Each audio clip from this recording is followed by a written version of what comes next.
दोस्तों नमस्कार, राजनीति रुद्र ब्लॉग में आपका स्वागत है। आज मैं आपको नेपाल देश का भ्रमण करवाऊंगा। आप यहां बिना वीजा बिना पासपोर्ट के आ सकते हैं। केवल आधार कार्ड अनिवार्य है। यहां के कुछ महत्वपूर्ण तीर्थ स्थल व दार्शनिक स्थलों के दर्शन करवाऊंगा। आप वीडियो को लाइक शेयर व सब्सक्राइब अवश्य कर दीजिएगा। हम नेपाल की राजधानी काठमांडू, जो कि पशुपतिनाथ विश्व का प्रसिद्ध मंदिर है, यहाँ पर भगवान भोले के मुख सिर के दर्शन होते हैं। माना जाता है कि श्री केदारनाथ के में भगवान भोले के धड़ के दर्शन होते हैं और यहाँ पशुपति में मुख व सिर के दर्शन होते हैं। कहते हैं जब तक दोनों मतलब केदारनाथ के दर्शन के बाद पशुपति के दर्शन करने चाहिए, तभी यह संपूर्ण दर्शन माने जाते हैं। हम पशुपतिनाथ मंदिर पहुंच गए और यहाँ हमने जैसे बाहर से तो श्री नंदी जी के फोटो लिए, लेकिन अंदर कैमरा जाना मुश्किल है। हमने क्लिप ली और यहाँ पशुपति के दर्शन किए आपने, और फिर हम इसके गलियारे में बैठे। यहाँ आप फ्लाइट के द्वारा आ सकते हैं, जो कि दिल्ली टू काठमांडू 1.5-2 घंटा लगता है और किराया लगभग 4,500 से 5,000 रुपये लगता है। आप दिल्ली से बाई ट्रेन नेपाल के निकटतम भारत के रेलवे स्टेशन जैसे गोरखपुर, रक्सौल, जयनगर आदि पर पहुंच सकते हैं। हम तो जुगबनी पहुंचे थे। और आप यहाँ, क्योंकि नेपाल में कोई भी ट्रेन नहीं चलती और यहाँ रेलवे लाइन नहीं है, दिल्ली से काठमांडू के लिए सीधी बस है, जो कि 1166 किलोमीटर की दूरी है। और फिर हम यहाँ नेपाल की पशुपतिनाथ मंदिर में पहुंचे और यहाँ के चारों तरफ के हमने दृश्य देखे और यहाँ बहुत सुंदर लगा। यह बहुत ही विश्व का हिंदू प्रसिद्ध मंदिर है और यहाँ हर रोज लाखों श्रद्धालु आते हैं। देश विदेशों से भी श्रद्धालु यहाँ आकर दर्शन करते हैं। हमने भी यहाँ ये देखिए, ये सामने जो गोल्डन कलर का सोने के कलर की जो ऊपर छत दिखाई दे रही, यही पशुपति है। और ये बागमती नदी है। यहीं से नदी पर बहुत सारे लोग सुबह शाम आते हैं और यहाँ सुबह शाम आरती भी होती है। हम फिर यहाँ से माता के शक्तिपीठ गुहेश्वरी देवी शक्तिपीठ के दर्शन के लिए चले, जो कि यहाँ से लगभग 1.5-2 किलोमीटर की दूरी पर है। यहाँ इन कुछ पैड़ियों पर चढ़कर जाना होता है। रास्ता थोड़ा तो पैड़ियों का ही कठिन है, नहीं तो बाकी समतल है और रास्ता भी बहुत स्वच्छ है, सुंदर था। यहाँ श्रद्धालु इसी रास्ते से माता के शक्तिपीठ के दर्शन करने के लिए जाते हैं। जैसे हम भी आहिस्ता आहिस्ता, जैसे ये हमारी बहन जी थी, इसका भी हमारा साथ था और हम साथ गए और ये हमारे साथ थी। हम माता के शक्तिपीठ के लिए चले थे। वहाँ से श्रद्धालु माता का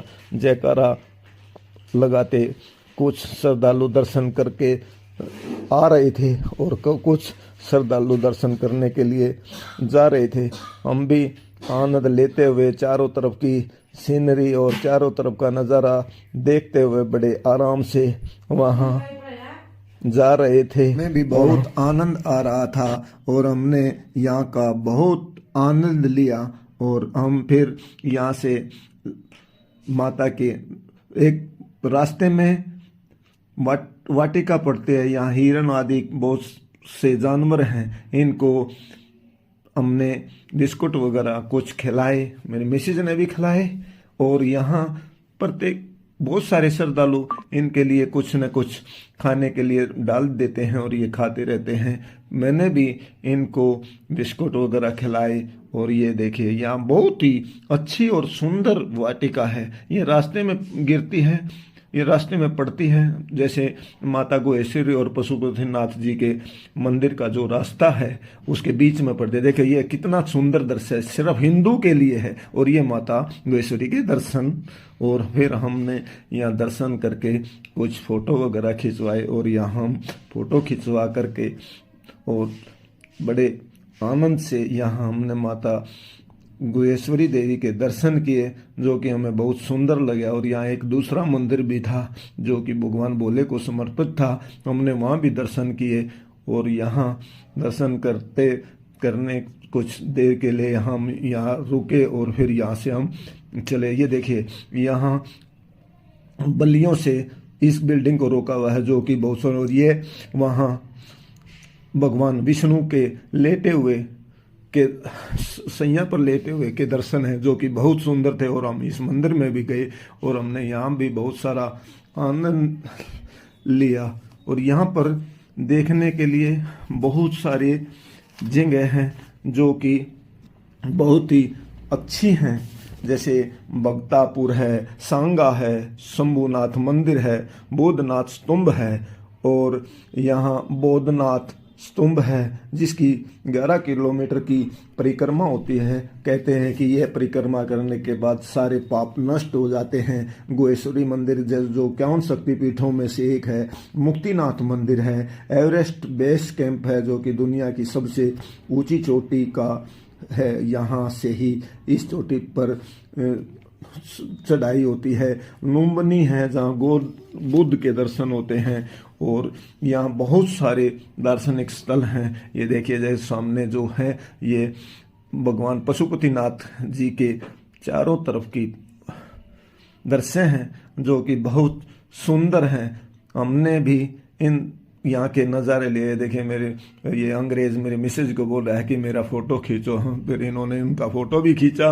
और हम यहाँ जो बागमती नदी है, हमने इस बागमती नदी पर भी काफ़ी देर तक बैठे रहे। यहाँ सुबह शाम लोगों की भीड़ का तांता लग जाता है क्योंकि सुबह शाम यहाँ आरती होती है और इस आरती में लाखों श्रद्धालु भाग लेते हैं और आरती का आनंद लेते हैं और अपने आप को धन्य करते हैं। यह बहुत ही सुंदर दृश्य है। देखिए यहाँ कुछ ऐसे सीनरियाँ हैं जो कि देखने योग्य हैं। ये देखिए जैसे मेरी मैसेज के पीछे देखो दूर तक ऐसे सामने पीछे पूरा गलियारा ऐसे सुंदर दिखाई दे रहा था कि मानो बहुत यहाँ श्रद्धालु बैठकर अपने आप को भोले की धुन में लगाकर काफ़ी देर तक बैठते हैं। और इन्हीं मंदिरों की तो फिर हम यहाँ बाहर आए। ये एक फ़ोटो सेशन का पॉइंट है जहाँ की लोग यहाँ चढ़कर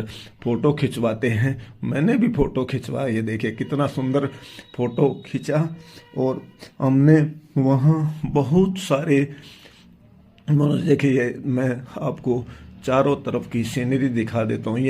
ये पशुपतिनाथ जी का किला रहा और इसी रास्ते से यहाँ से होकर के सीधे माता गुहेश्वरी के मंदिर में जाया जाता है। यहाँ देखिए चारों तरफ बहुत सुंदर दृश्य है जो कि देखने योग्य है। और यहाँ पर बहुत कुछ देखने योग्य है। जैसे पोखरा जाने के बाद वहाँ बहुत सुंदर मंदिर है, उसका भी मैं दूसरी वीडियो बनाऊंगा क्योंकि एक वीडियो जो बहुत लंबी हो जाती है और बहुत लंबी होने के कारण थोड़ा देखने में टाइम लगता है, इसलिए मैंने इसको 3 भागों में बांटा है। एक तो पशुपतिनाथ जी का, दूसरा जनकपुर माता जानकी का जन्म स्थल और जनकपुर राजा जनक का महल। और ये देखिए यहाँ कितना सुंदर। और यहाँ खाने के लिए शाकाहारी के लिए पूरे नेपाल में बहुत कठिनाई होती है क्योंकि यहाँ अंडा तो एक यहाँ आलू के बराबर होता है। जैसे अपने हिंदुस्तान में आलू होता है, उसी लिए यहाँ अंडा हर जगह, हर रेस्टोरेंट में, हर जगह अंडे के बगैर यहाँ कुछ भी नहीं होता। हम तो एक गुजराती होटल में गए, वहाँ एक स्वस्थ और शाकाहारी भोजन मिला जो कि थाली 150 रुपये थी। सुबह शाम हमने तो वहीं खाया क्योंकि यहाँ किसी भी बर्तन को अंडा छुए बगैर नहीं रह सकता, इसलिए हमें खाने की थोड़ी यहाँ परेशानी हुई और हमारा हिंदुस्तानी खाना बहुत कम मिलता है। हमने तो वहाँ गुजराती मंदिर देखा था और बताया था, किसी ने बोले यहाँ शाकाहारी भोजन मिलेगा, हमने वहीं लिया।